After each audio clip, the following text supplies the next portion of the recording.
Welcome to this sudden news segment I wasn't planning on making, but this is pretty big news, and I think a lot of people are going to want to know about it because it involves the very popular, or at least very anticipated, Disney Lorcana.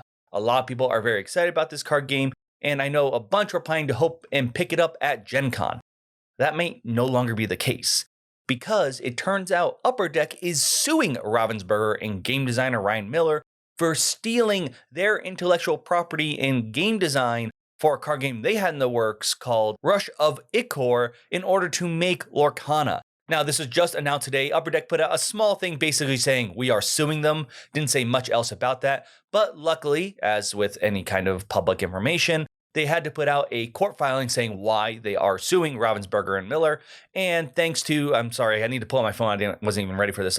Paul Lesko on Twitter, I have a link to his thread who went through the entire thing if you want to know more information outside this video. But we now know the details of what's going on, as well as what they want in return. This all started in 2018 when Upper Deck had a game summit and decided to work with Miller in order to make their new trading card game. This, now titled Rush of Ichor, supposedly was what they've been working on for multiple years until in 2020 when Miller left Upper Deck.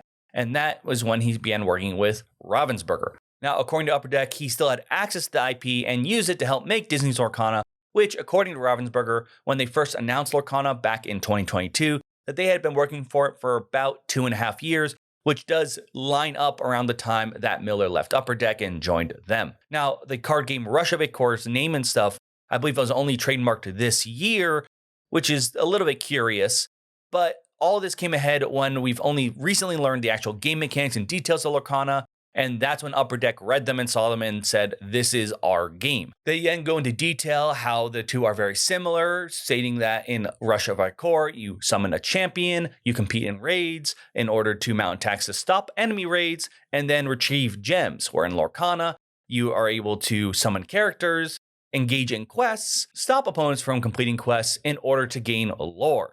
So they are stating that the rules are way too close, and that because even though Rush of Ichor was technically made before Lorcana, because Lorcana is being rushed and is going to be released before Rush of Ichor, that basically they're going to lose out and be called the imitator when they were technically the first ones. Now they're asking for the usual money for damages and attorney fees, but they're also asking for an injunctive on selling Lorcana, meaning that they won't be allowed to sell their card game, which is where it's important for you to know about this, as if you were really excited about buying it or you were really going to Gen Con for Disney Lorcana, this now might be on hold. And we can already see a reflection in eBay price for those few Disney cards that they released before. In fact, in the statement, they said that they already sold some Disney Lorcana packs. I think they were referring to the pre-sale like promo cards, not actual packs of cards, because I don't think anyone should have any Disney Lorcana yet.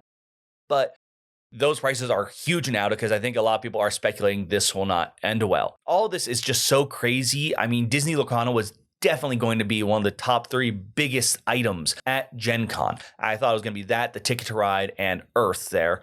But now, I mean, will they even have a booth? I don't know, because they can't sell it. They don't want to, I don't know if they want to market it because they're, not allowed to if this injunction goes through. And then if this whole case does go in Upper Deck's favor, we'll never actually see Lorcana. I don't even know how Rush of Ichor will turn out, because I actually imagine a lot of Disney fans will be angry that they don't get their card game. And now I bet Star Wars fans are pretty happy that they have their own separate card game versus being a part of Disney's Lorcana. So it's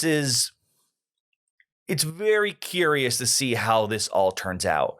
I will probably have more to talk about this in my usual news roundup next week, but I felt like this is worthy enough of its own news segment that people are going to want to know about this, because this was going to probably be one of the hottest games, not just Gen Con, just of this year. And it might be just gone right before it even gets to the starting line. Thanks again to Paul Lesko. Once again, link down below to his whole thread analyzing this, as well as to all of Upper Deck's official stuff. This is just so crazy. I thought my first big Lorcana separate video would be about me crawling my way through the line and being able to get my own copy at Gen Con. But I don't think that will be an issue or something I'm going to be worried about anymore when going there. Let me know your thoughts if you were planning to get Disney Lorcana at Gen Con, if that was like one of your main goals, or if you were waiting for it to come to you into your local friendly game store or big box stores. And what does this mean to you? Do you think that Upper Deck is going to win this case? Do you think we'll still get Disney Lorcana, but it'll just be pushed down the road? Let me know all your thoughts in the comments down below. Thank you so much for joining me on this impromptu video, and join me next time. And hopefully next news roundup, I'll have more details clarifying, or maybe even a conclusion if it can be so quick, which it won't be. But we'll wait and see next week. So thanks for joining me.